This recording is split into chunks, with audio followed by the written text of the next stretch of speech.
I'm Allison Hope Weiner, and welcome to this episode of Media Mayhem. Today's guest is Elissa Schappell, author, and really, really funny guest. So stay with us. We're going to have a raucous time.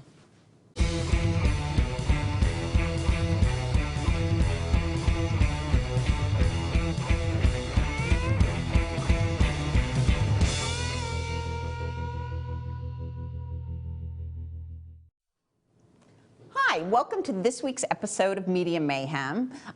Today's guest is Elissa Schappell. She's a fantastic author and also writes for Vanity Fair. I'm going to just give you a little bit of background before we get started. She's the author of 2 books of fiction, Use Me and Blueprints for Building Better Girls, and co-editor with Jenny O'Feel of the anthologies The Friend Who Got Away and Money Changes Everything. As I said, she's also a contributing editor of Vanity Fair and a co-founding editor and now the editor-at-large of Tin House and a former senior editor of the Paris Review.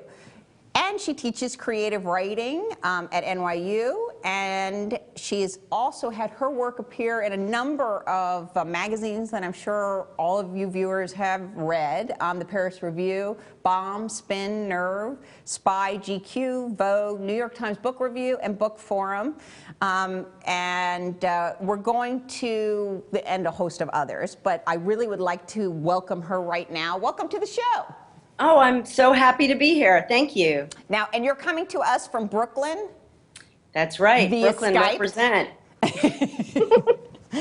And we like to have a great many of our guests come to us from New York, but I think you are our first Brooklyn guest, and first guest that was at home, although because I think many of them still actually live in Brooklyn, based on the number of stories that I've read about Brooklyn in various magazines.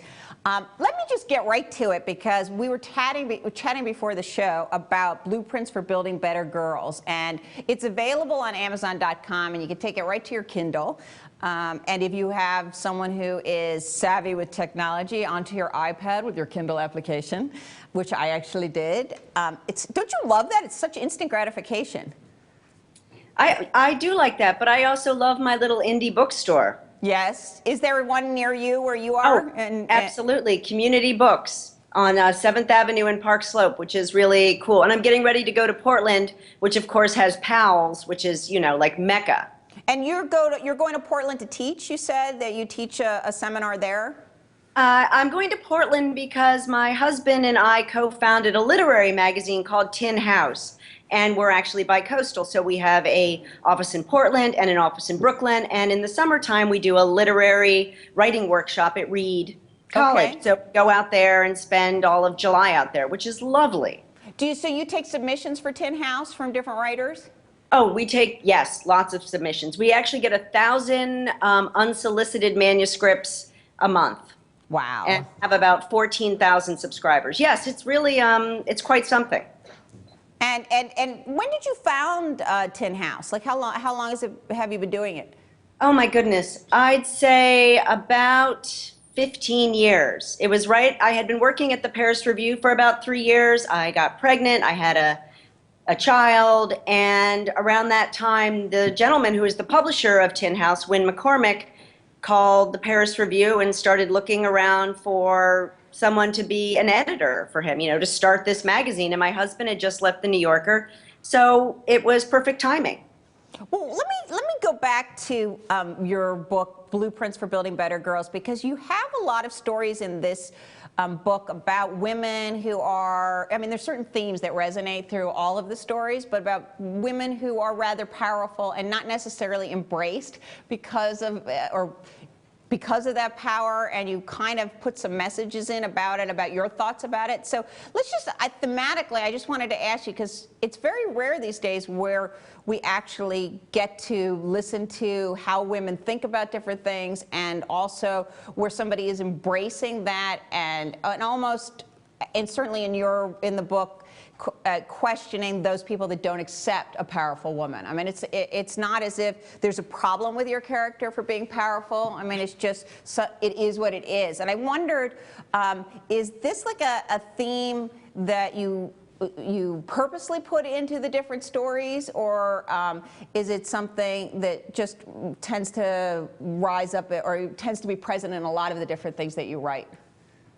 I mean, is it purposeful or is it subconscious? No, I never start off when I'm writing a story. I never start off with a theme. I never think about like, oh, I want to write about this thing. I generally start off with a character, and what I'm interested in are characters who are put into uncomfortable situations, who have to confront their biases, who have to really deal with a culture that doesn't necessarily, as you said, like really embrace them. I always want to write about the stuff that everybody knows about, but nobody wants to talk about. Yes. Right? And to make those people in the world who feel really comfortable, uncomfortable, and those of us who don't feel so comfortable in the universe, to comfort them, to write the book that you would want to read. I mean, I think so that's what I think about. And powerful women make people uncomfortable, right? So but that's why I want to write about them. And I don't set out thinking, oh, I want to write about powerful women. I want to write the stories that aren't being told. And a lot of those stories that aren't being told are stories about women trying to negotiate power in our culture, because it's really hard. Women don't have a lot of room to move. You're either, if you are a powerful woman, you're a bitch, right? You're Medea. Or if you're a good girl or a soccer mom, then you're a total sap. Right? Then you're Mildred Pierce. Well, that's an interesting dichotomy that you present. I think it's true. I think that the best way to control someone or something is to label it and take it apart and separate it from its group. And that's what the culture does to women.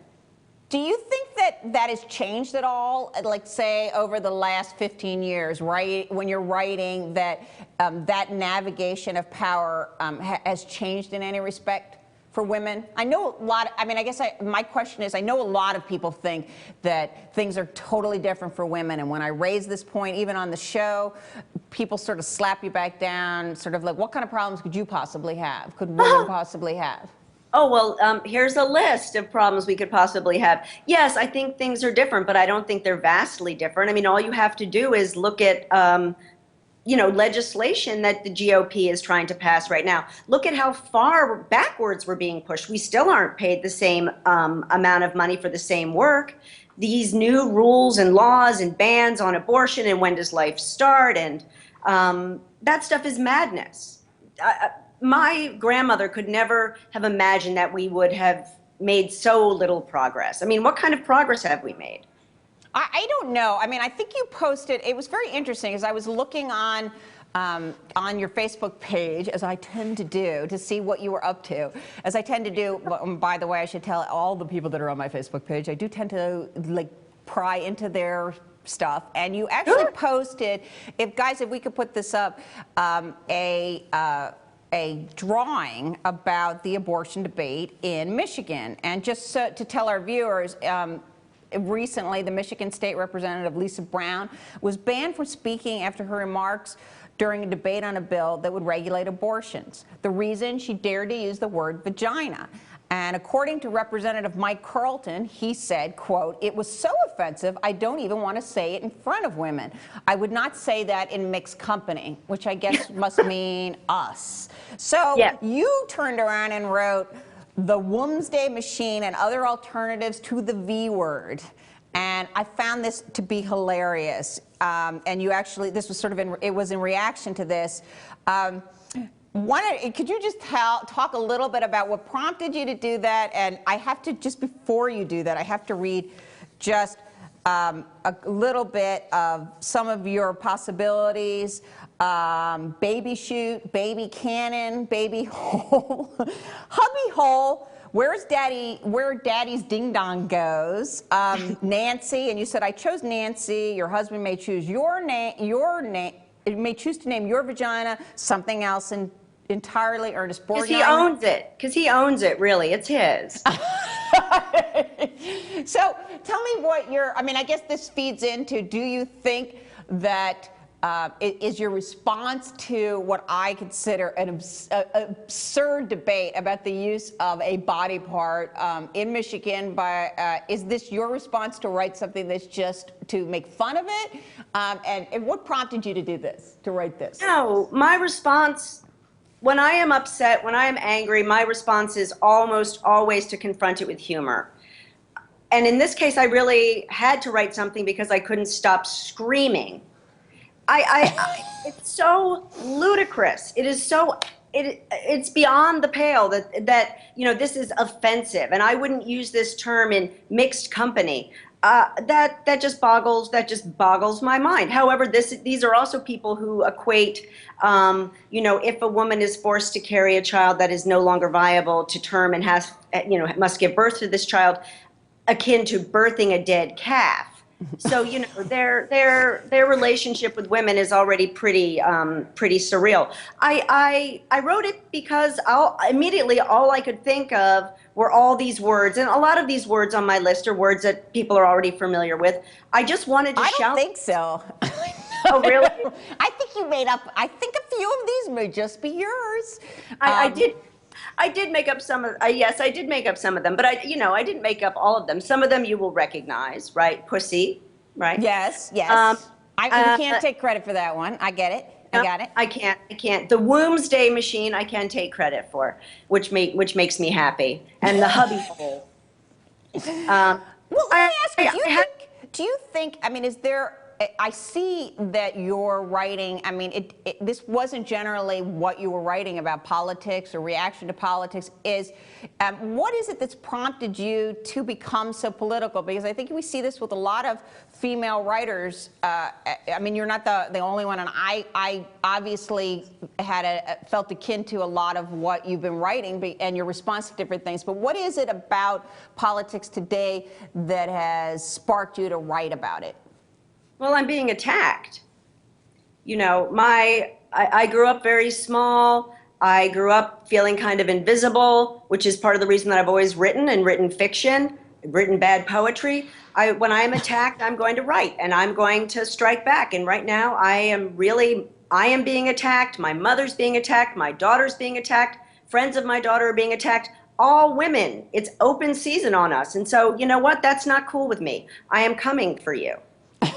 Do you think, well, what is besides the whole issue on abortion, what other issues have prompted you to write in terms of, what is the other things make you feel that you're being attacked, that women are being attacked? Oh, well, there's so many things. The Violence Against Women Act, the GOP not wanting to renew the Violence Against Women Act because it was going to embrace immigrants, because that was going to be extended to stalking victims, because it was also going to cover same-sex partners, violence against same-sex partners. That makes me crazy.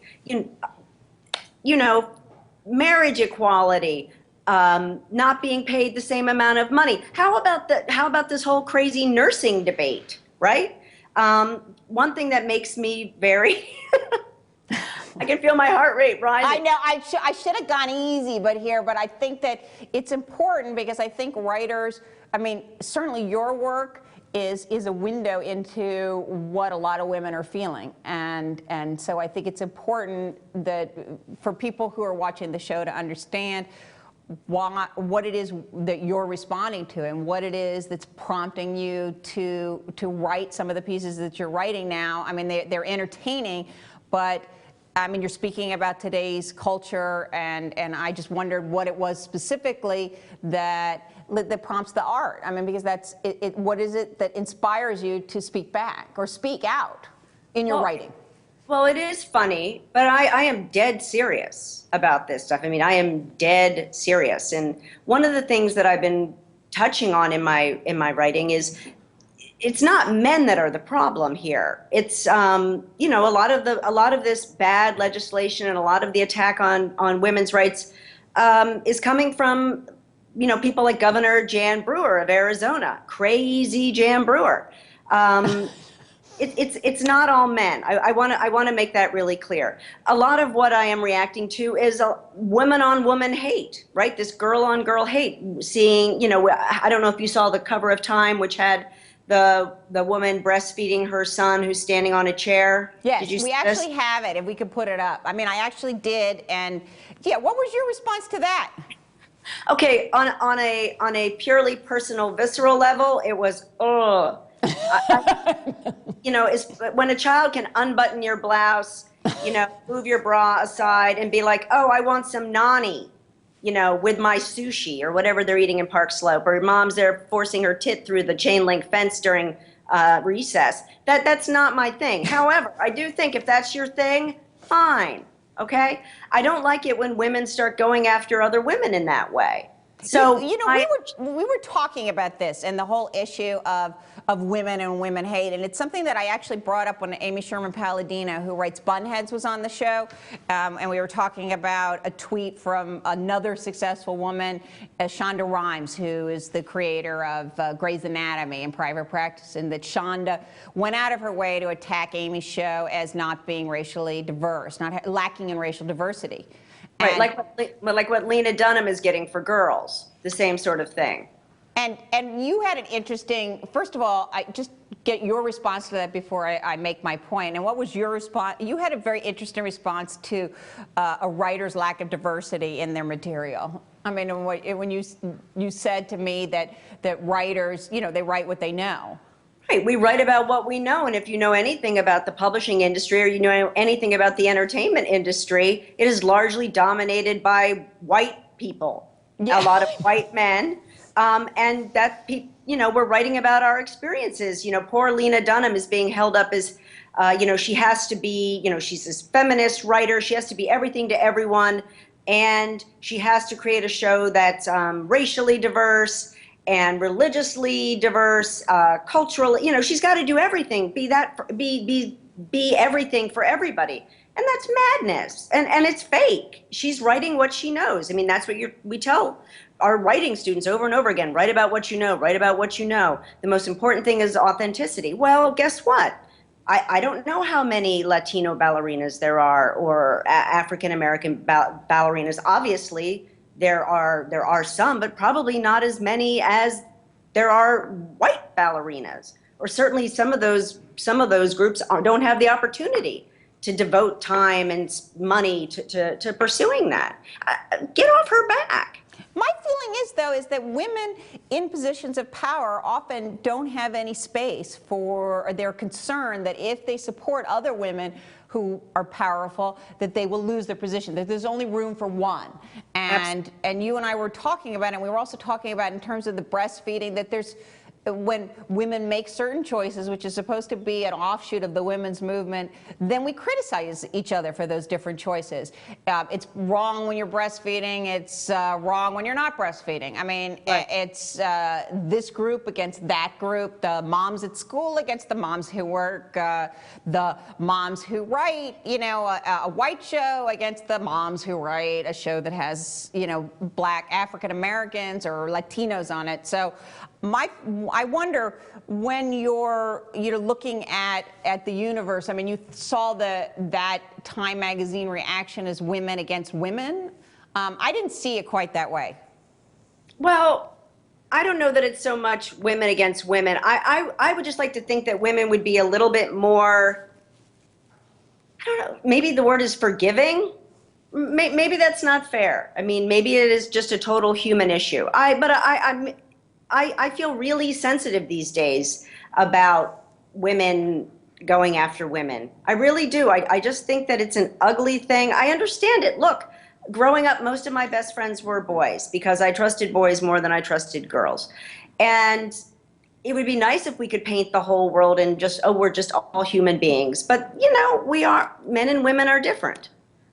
But here's the thing, when I criticized a woman for going after another woman, there was a lot of vitriol towards me saying, does that mean you're not allowed to criticize another woman? Does that mean if a woman does something, one woman sees that another woman is doing something wrong, they can't say something?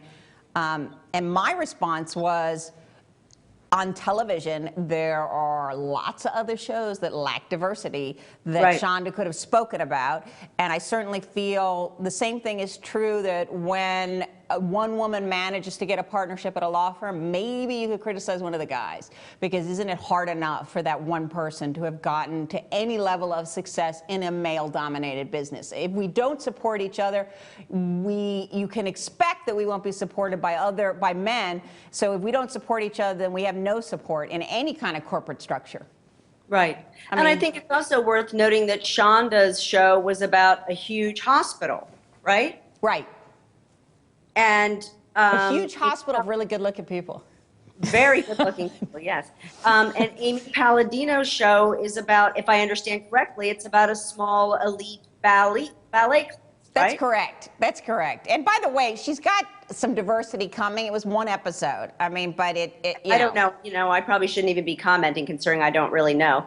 But It's it just a seems shot. It's a shot. like She took a shot at somebody who was about to put, this is the point in television when you're in that business, that when your show's about to debut, you're out doing press for it, and it's a critical make or break moment. It's the moment where you could really hurt somebody, where you could right. really, and she has followers. So to me, it reminded me a lot of my experience in a law firm, that there were a couple of successful women and they criticized everybody else, other younger women who were trying to get business, trying to move ahead because they were afraid for their own positions, because there wouldn't be room if the younger women moved up on the corporate ladder.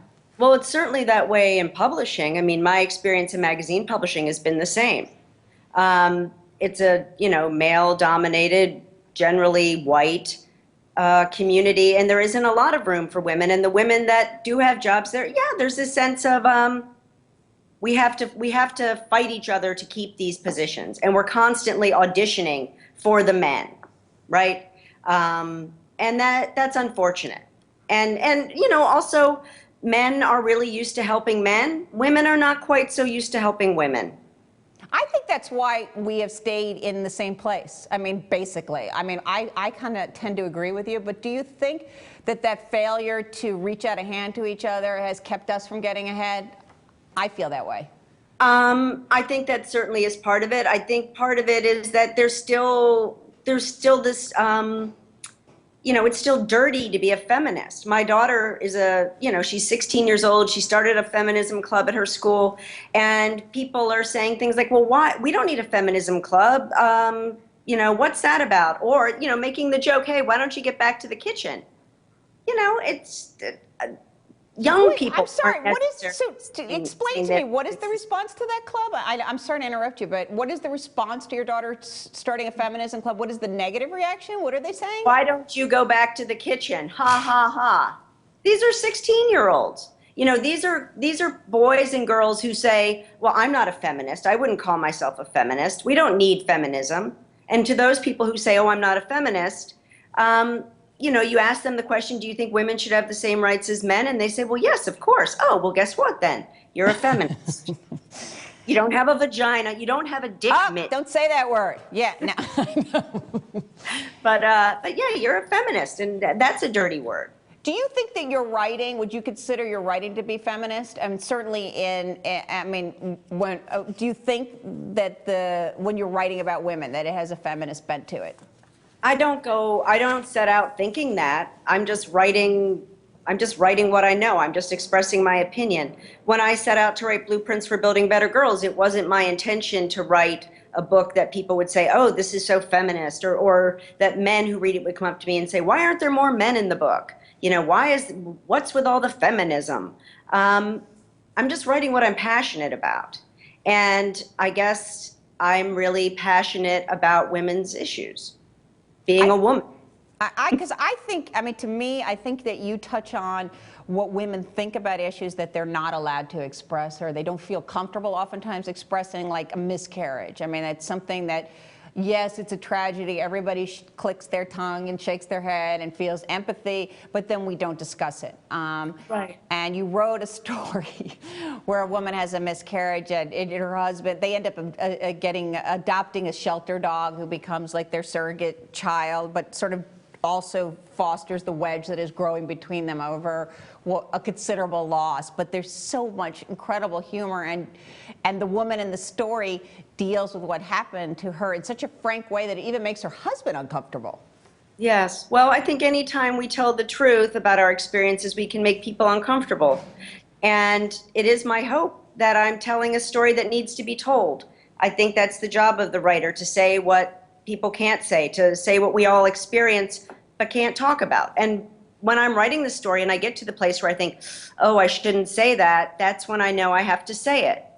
because somebody else can't, or because somebody else can't say it, and I feel like it's my job, right? That is really important to me, to give those people a voice. Do you get, have you gotten feedback where people say, I don't know if that's an appropriate issue to be writing about? Oh, sure. People will say, oh, really? You think you should be making jokes about that? You're making jokes about rape. You're making jokes about miscarriage. How can your characters laugh in these moments when these terrible things are happening to them? Well, the reality is that's what we do sometimes in terrible situations. We laugh. We make jokes. You know, humor can be a sword to attack people, but it can also be a way to defend yourself. And I don't think there is anything that's off limits. And I think sometimes the only way you can get people to read about stuff that is upsetting or does make them uncomfortable, stuff they're familiar with, is to make them laugh. There's a great Oscar Wilde quote where he says, if you want to tell people the truth, you better make them laugh, otherwise they'll kill you. And I believe that.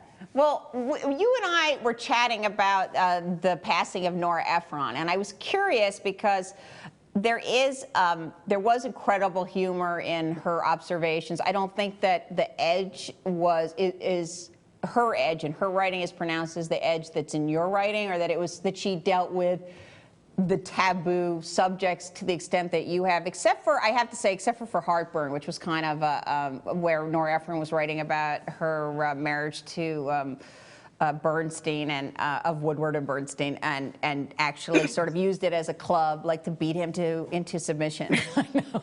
Well, you know, I'm married to a lovely man, so there'll be none of that. No heartburn, right? Right, no heartburn.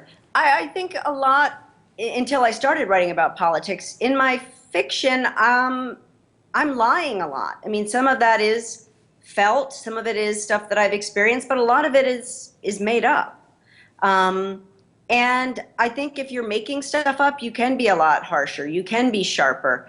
You'll also notice that I'm not selling nearly as many books as Nora Ephron.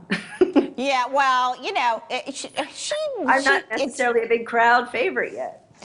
And you know what? And her greatest success came a little bit later. I mean, you have to, it's almost like she kind of snuck up on people, and that though she was very popular in New York circles, I think the movies fueled a familiarity with her, and people expected to see that kind of happy, easy kind of Harry Met Sally kind of, you know, writing, and that's not what she wrote, but it certainly made her more approachable. Absolutely. But that's I think, funny. Yeah. Do you really think that in order to sell lots of books that you have to have something that is more mainstream and more palatable and less edgy? No, I don't. Okay. I really don't. I think that good writing sells itself. I think, for me personally, I think if you're telling the truth about the human experience in a way that people can relate to, that they can connect to, and doing it artfully, that you should find readers. Will you?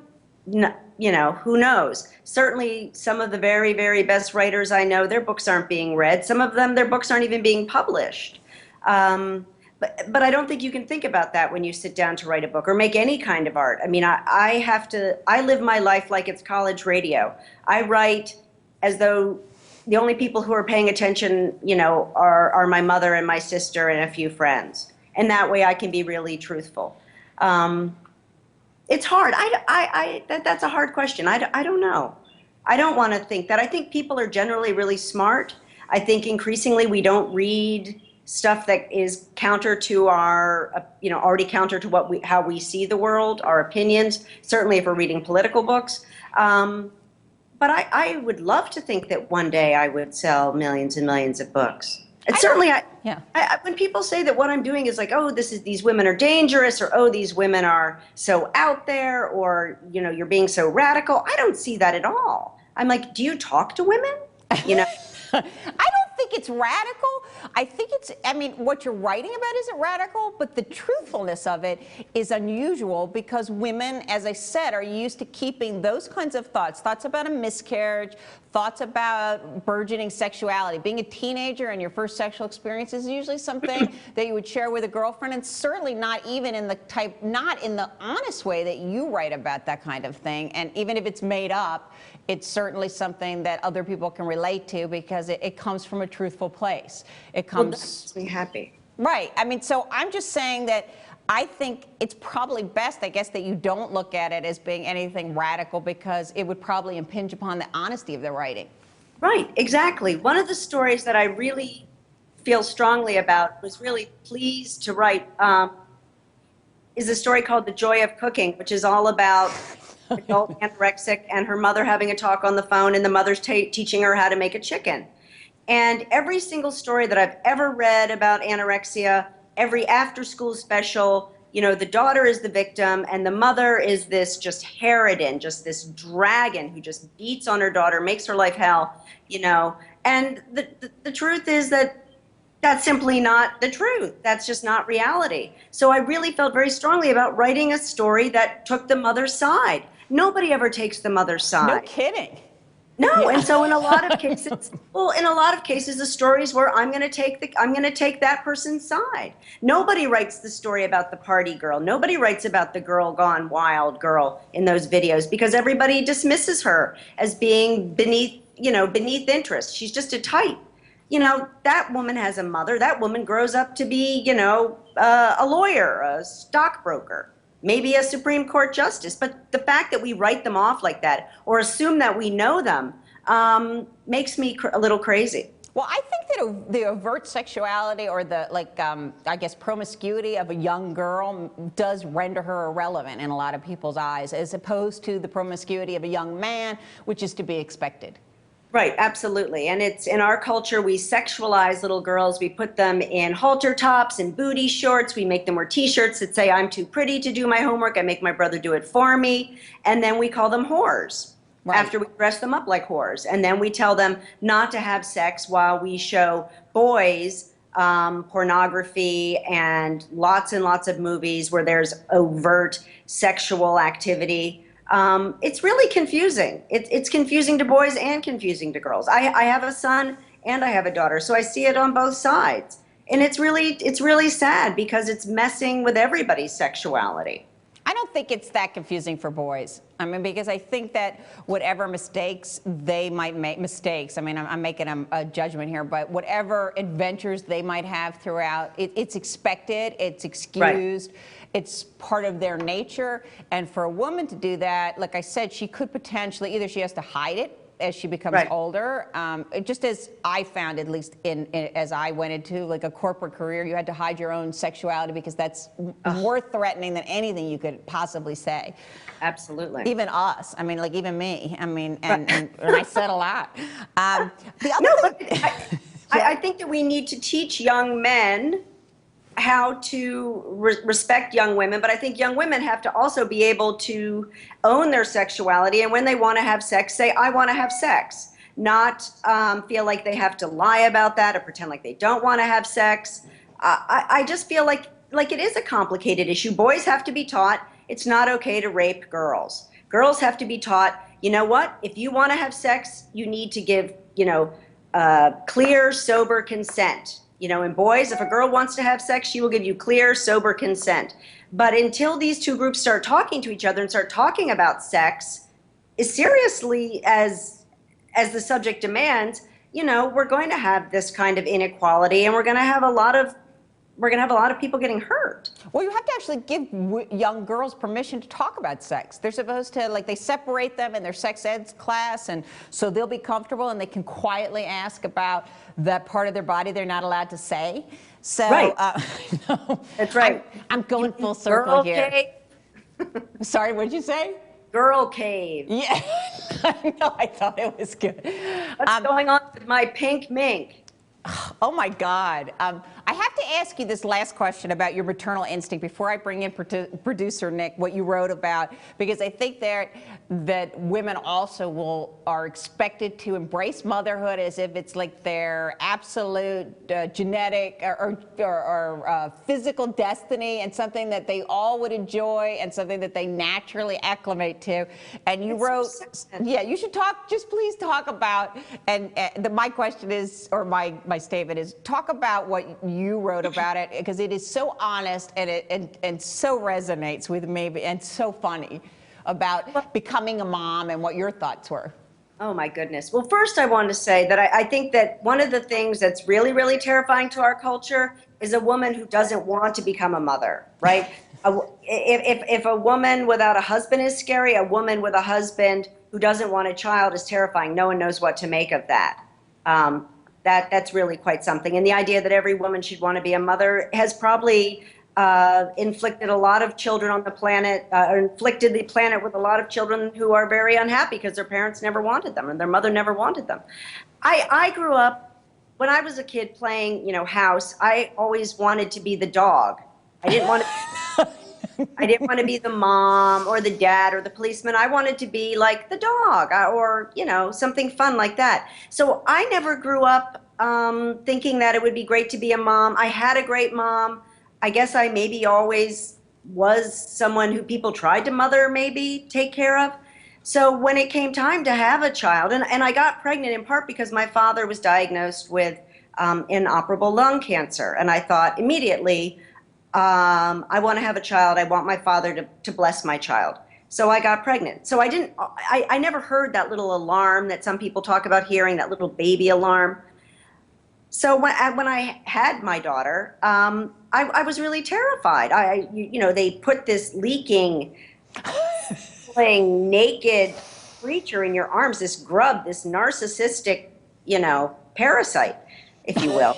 And I thought, wait, that's what I am. You can't be a crazy leaking narcissist. I'm a crazy screaming narcissist.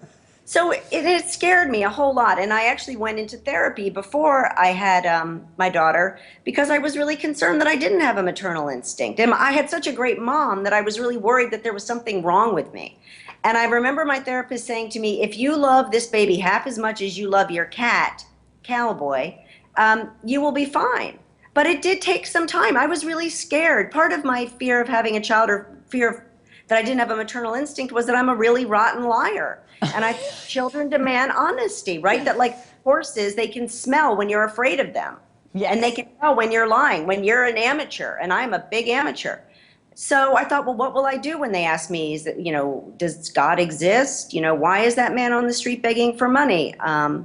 I didn't know what I would say. So it took a little bit of time for me to get to really realize that I did have a maternal instinct. And really what woke it up was, it was two things. One, my daughter we were both having a terrible day. We were both, she was crying. I was depressed because my father had died by that point.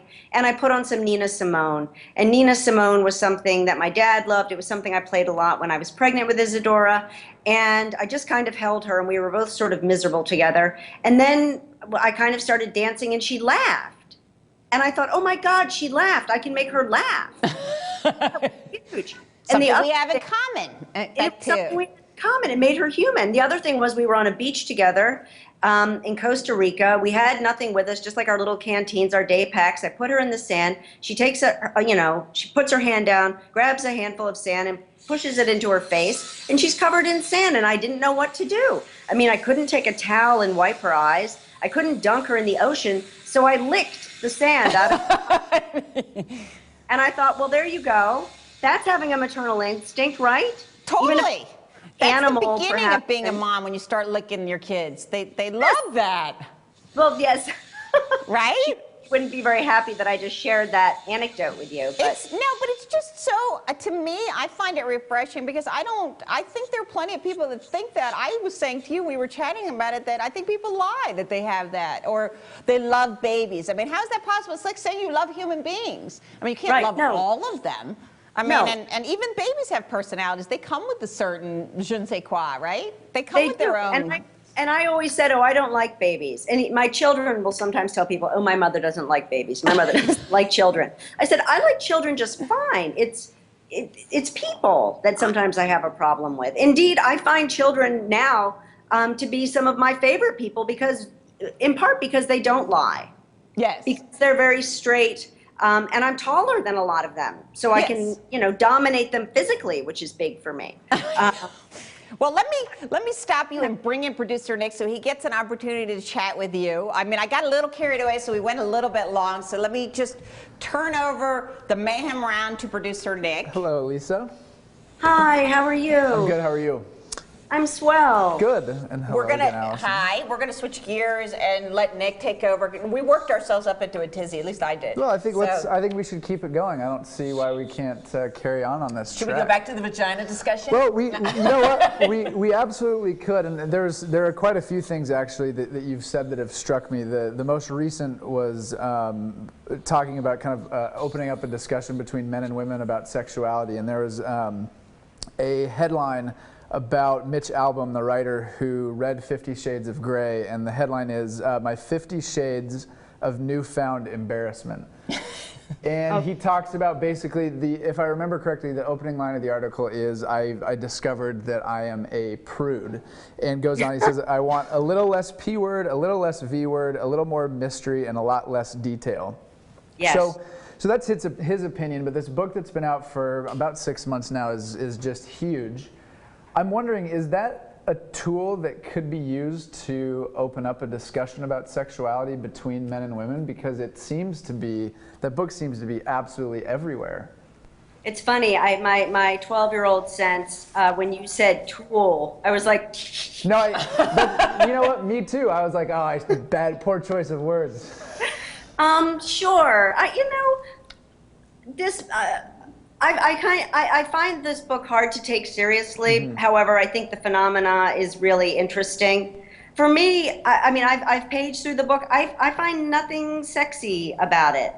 I think what's sexy is what I can project onto a text. Mm-hmm. But I do think that if men and women are both reading it, and are men reading it also? There are. Nah. I mean, it's not. There are only some, but I almost feel like it's gotten to this point where. Are there any pictures? Yeah, exactly. There's so many women reading it, and forgive me if this is a little bit crass, but it's kind of like one of those things where I think men might look up and say, you know what, maybe I'll learn a little bit something about women by reading this, and it could open up that dialogue. Well, they would be foolish to think that. Well, absolutely. I mean, I think what we've learned, or what we know, is that men are really turned on by physical stimuli. Women, it's much more mental. Sure. So perhaps this really would be a very good thing for men to tune into. Maybe they should buy multiple copies of this book for their girlfriends and lovers and wives, and keep them all over the house. Because if they could buy plants and flowers. Be a good thing, right? That makes me think of something you said when men talk to you about how they've bought your books for their wives and girlfriends, and you say, you can read it too. There are a lot of big words, so make sure you have a dictionary. That's right. Yes, I get that a lot. And with the last book, a lot of men asked me why there weren't more men in the book. They were upset that there weren't more men in the book, or that the men in the book weren't very well fleshed out. They didn't have enough of a role. And I would say, well, have you ever read the work of Philip Roth? Not a whole lot of women in there, not a whole lot of really nuanced characters in the female characters in those Roth books. Not that I'm anything like Philip Roth, obviously, but I find that double standard really interesting. That if you're a woman writer, you're supposed to be writing about humanity. We don't get to just write about women as the dominant characters in our books. We have to be writing about women and men, or just women. It's either Fight Club for women, or what is it, fried green tomatoes at the Fried Green Tomato Cafe. Well, I think that as a man who, and I can't say that I've read all of your stuff, but there's this certain expectation when I sat down to read it. I'll say it's a little bit like, oh boy, here goes. And then I read it with an open mind, and you said it earlier, is that it's not necessarily just about women, it's about the human experience, because there's a lot of, men and women share a lot of things emotionally, have it in common. So it is absolutely about the human experience. It's not about, I didn't read and think, oh, I wish there were more men. It actually gives men and women a little bit more of a third dimension. So that's I don't think any writer's obligated to put any character in a book anyway. I agree with Elissa. It's ridiculous. It's like, why aren't I in your book? I mean, come on. I'm going to write about what I think is interesting, and that's what you're going to get. And if you want to read about men speaking in one sentence, just pick up some Hemingway. Mm-hmm. Right. No, and it's not like we're choosing sides for a Rumble or something. It's a book, and it's a book that is, in some ways structured to be like an anti-etiquette book. And those books really focus mostly on the appropriate behavior for women. So, you know, that's what I'm interested in. But I didn't set out to be, I'm going to write a book that's all about women and women's experiences. I just wrote the book that needed to be written, that I wanted to write. Got it. Yeah, I mean, I don't even think it is. It's just some of those characters the reader inside of the mind of some of the female characters, but you see also what some of the men are thinking as well. I mean, I don't think it's that. It's just that I think you have situations that we don't usually talk about, like a miscarriage, or you know, or sex as an adolescent between two like totally screwed up kids. Right, and both of those, about it. And both of those relationships, both the male and female characters are suffering equally. You know, the fat boy in Monsters of the Deep, who is involved with the girl who's the slut. I mean, he's just as damaged as she is. He's been made a type. He's the fat boy. She's the slut. In the miscarriage story, both of those people desperately want a child, and they both want that marriage to work. There are no good characters or bad characters. I'm sorry, Elissa. No, I was just saying there's nobody good and nobody bad. Everybody's just human. And I think in those stories, I mean, even the idea that somebody like reaches for a shirt, it's something that somebody who was once overweight thinks nobody's noticing. It's you noticing things that we all notice but don't speak about, and that is not men or women. That's just, you know, your life experience, and it happens to coincide with a lot of other people's life experience. And I thought that that's kind of fun, because then you just sort of go, I know that. I mean, I've seen guys do that. I've done it, you know, like but you don't realize anybody's watching or knows what you're doing. And I thought that's great writing. Yes, absolutely. There was a study done, it was of about 2,000 participants, and the headline that goes along with it is "Writing to Soon Become Redundant Owing to Less Scribbling by Hand." And they discovered a few things. 4 in 10 people said that they relied on predictive text for spelling. 1 in 4 admitted to regularly using abbreviations or text talk. 1 in 7 were ashamed of their written word. And I wanted to ask you, as a teacher, what do you think of young people's writing today? I think that no matter what age you are or at what level you're writing, I'm shocked at how little people read. You know, when I'll sit down with a workshop and I'll say, okay, so, you know, what's everybody writing about? And people will say, oh, well, I haven't had much time to write. And I'll say, well, how many hours a week do you watch television? And they'll say, I don't know, 5, 6, 10, 15. And I say, well, that's the time you should be writing. And basically everything that you're watching on TV, everything that you put into your head is what's coming out. So if you're putting crap TV into your body, that's why your work is so bad. But it's true. I mean, but there's still hope for you if you stop putting crap in your head. Yes, but you know, that to me is astonishing, and I do think that there is definitely the television thing is a big problem. A lot of very predictable plots, a lot of flat characters. Also, a lot of people, maybe this is the memoir trend, writing about themselves, you know, in the guise of fiction, but, you know, they're so flat. You want to find out where the author is in their text, look for the flattest character in the story, and there they are. That's their stand-in. So How about this, too? Isn't that whole thing with the memoir, it's like not everybody has an interesting story to tell, and just because you had a bad drug problem doesn't mean that anybody needs to hear about it. Who didn't? Yeah. What were you saying? Interesting, right? That's why we can't run for office. Exactly, exactly. No, don't you find with that memoir that, I mean, because I find that when people come up to you when you're a writer and tell my story is really interesting, even when they're telling it to you and you're just like, oh my God, if I read one more drug addicted, had to go into rehab story. I mean, and I do think if you grab your stories from a lot of TV, they're going to be crap, because there's a lot of crappy TV, but, you know, at least watch a good show if you're going to steal. Right. Well, what I tell them is, you know, you don't borrow anybody's tragedy. And why not write your story? Write your story before somebody else writes your story. And anybody who doesn't use their own life experience, who isn't using that material, is a fool, because that's all that you really have that feels true and authentic. I mean, that's just my, you know, that's just my feeling about it. That's the kind of art that I want to make, and that's what I want to read. Certainly people are doing other stuff, but that's how I feel. And do you think, so the subject matter is weak, do you even find that the quality of writing, like something as basic as sentence structure, I mean, things like that, is that weakening as well? I think yes, absolutely. I think you're absolutely right. You know, a lot of people would think that Elements of Style is, you know, a book that's all about how to match your shoes to your handbag. So yeah, I mean, I think on all levels, on the sentence level, on the, you know, thematically, of course, you know, that's not completely fair. I review books for Vanity Fair, so I know there's a lot of incredible work out there. But I do think there's also some intellectual laziness. Yeah. Do you think, is that something you're noticing with your younger students, or is it even something you're seeing, like when you go do your seminar for your publication, are you going to see that even adults, like we're all sort of backsliding because whether it's the advent of technology and, you know, we can, instead of saying, you know, I'm laughing my ass off, it's just LOL.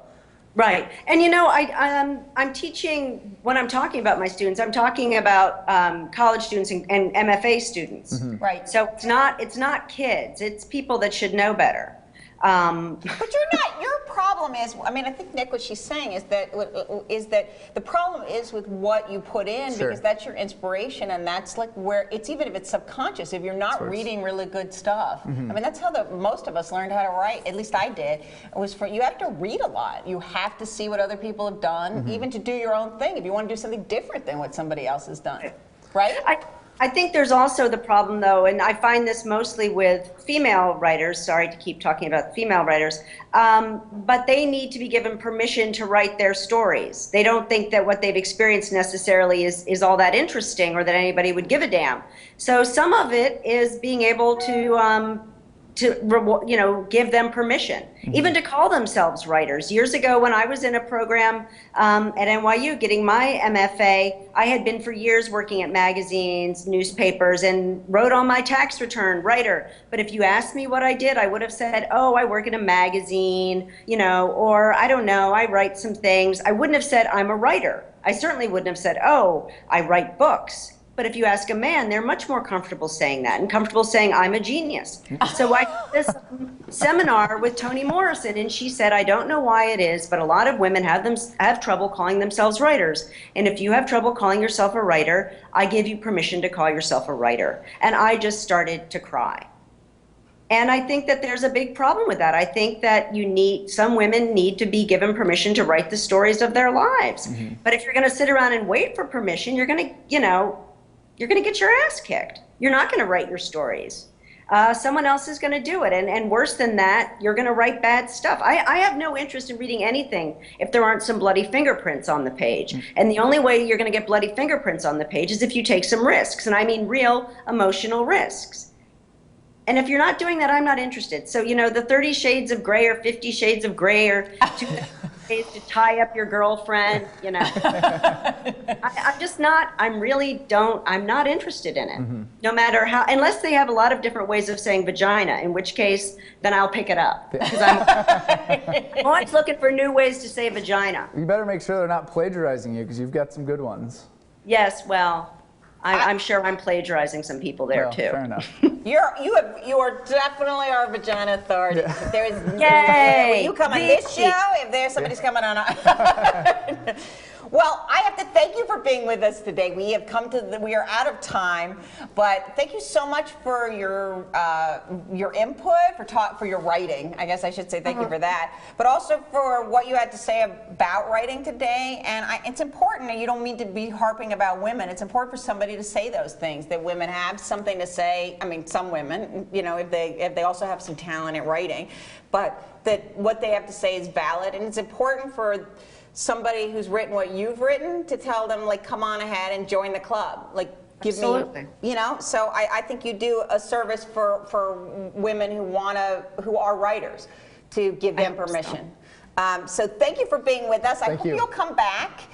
When you said you're working on a book right now, right? Are you towards the end or? I'm working on a book right now. Okay. Well, when you're done, I hope you will also come back on the show, or maybe even before then. And until then, everybody, you said you also have Twitter, right? I do. I Twitter a lot. Yes, it's a great thing for somebody who has ADD and impulse control issues. Wow, you know what? I'm trying to like keep not use Twitter for that. So, but it is very difficult. But anyway, you can follow me at A Hope Weiner and Nick. You can follow me at Nick A. Guerra. And Elissa, what's yours? Elissa Schappell. Okay, great. And am I correct that Blueprints for Building Better Girls is out in paperback on July 10th? Yes. Great. So Yes. people should go on Amazon or bookstores if they know what that is and check it out. I mean, we only talked about a couple of the stories, and it's fantastic. So, as is a lot of your other writing. So, thank you again, and thank you for all your political commentary as well, which I'm really enjoying, and I know that our viewers will enjoy as well. Hopefully, Come to Facebook. Come to my Facebook. Go, yes. I mean, your Facebook is really funny. All right, well, thank you so much. I mean, this is what you could do with Facebook if you actually know how to write anything. Anyway, so thanks for joining us, and we will see all the viewers next week. Come to our Facebook page to watch today's show or any of the other shows that we've done, all available, and please subscribe, and thanks so much. Great. Thank you. Bye-bye.